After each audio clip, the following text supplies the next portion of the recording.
মানুষজন আমাকে জিজ্ঞেস করে, ভাইয়া আপনার most favourite PR pathway stream কোনটা? Without any second thought I always reply 186, অর্থাৎ যেটা এমপ্লয়ি স্পন্সরশিপ।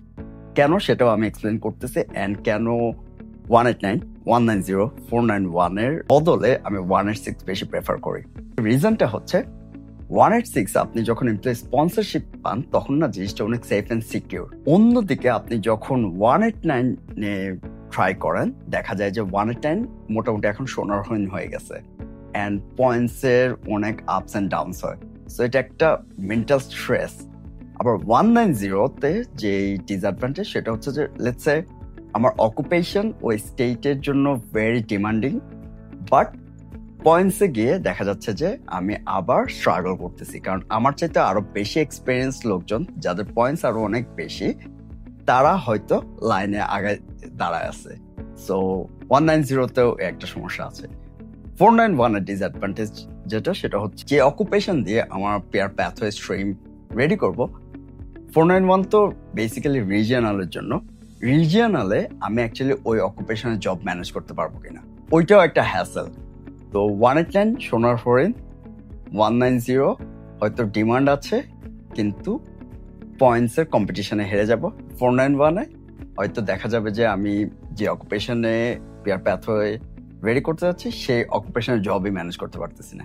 এর চাইতে যদি আপনার এক্সপিরিয়েন্স থাকে, যেহেতু আমার এক্সপিরিয়েন্স আছে, আমার বাংলাদেশে ওয়ার্ক এক্সপিরিয়েন্স আছে, আমার অস্ট্রেলিয়ার ওয়ার্ক এক্সপিরিয়েন্স আছে, ফুল টাইম ওয়ার্ক এক্সপিরিয়েন্স আছে, সো আমি মনে করি আমার জন্য most suitable and most favourite pair pathway stream হচ্ছে 186, অ্যান্ড আমি 186 এমপ্লয়ি স্পন্সরশিপে অ্যাপ্লাই করছি। আপনি যদি মাস্টার্স স্টুডেন্ট হয়ে থাকেন বা আপনি যদি দেশে জব করে এসে এখানে মাস্টার্স করতেছেন, তাহলে আউটসে আপনি 186 ট্রাই করেন।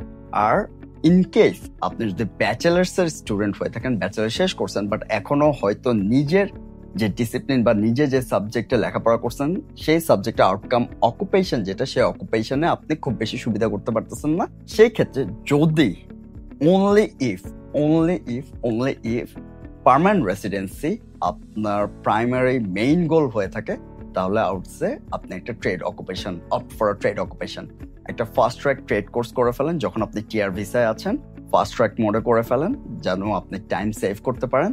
দেন একটা জব রেডি প্রোগ্রাম করেন, যেহেতু আপনার প্রাইমারি মেইন গোল হচ্ছে permanent residency, so job ready প্রোগ্রামটাও করে ফেলেন।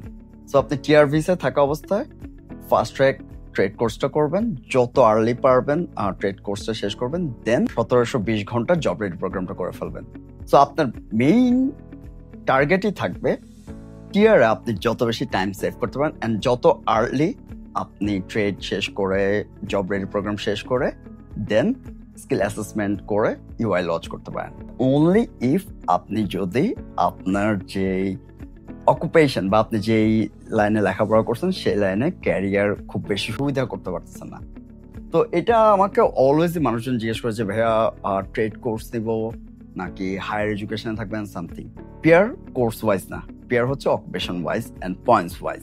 এই ক্ষেত্রে অ্যাডভান্টেজ যেটা বলবো সেটা হচ্ছে 186 আপনার কোনো পয়েন্টসের কোনো ঝামেলা নাই। আপনার যদি এনএফ ওয়ার্ক এক্সপিরিয়েন্স থাকে অ্যান্ড আপনি যে কোম্পানিতে কাজ করতেছেন সেই কোম্পানির যদি স্পন্সরশিপ করার মতো রিকোয়ারমেন্টস থাকে অ্যান্ড সবগুলো রিকোয়ারমেন্টস ফুলফিল করতে পারে, তাহলে অলওয়েজ গো ফর স্পন্সরশিপ।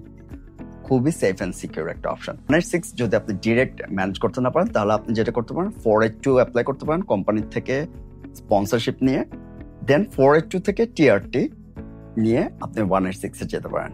আপনি টেম্পোরারি রেসিডেন্ট ট্রানজিশন যেটা সেই স্ট্রিমে 186 অ্যাপ্লাই করতে পারেন। তো এটা হচ্ছে আমার পার্সোনাল অপিনিয়ন। আপনার অপিনিয়ন ডিফারেন্ট হতে পারে, different people, different choices, different perspectives. এখানে no harm, no offence, just আমি মোস্ট অফ দ্য টাইম এই কোয়েশ্চেনটা পাই, তো এই জন্য আর কি এই ভিডিওটা রেকর্ড করে অ্যান্সার দেওয়ার চেষ্টা করলাম। দেখা হবে নেক্সট ভিডিওতে।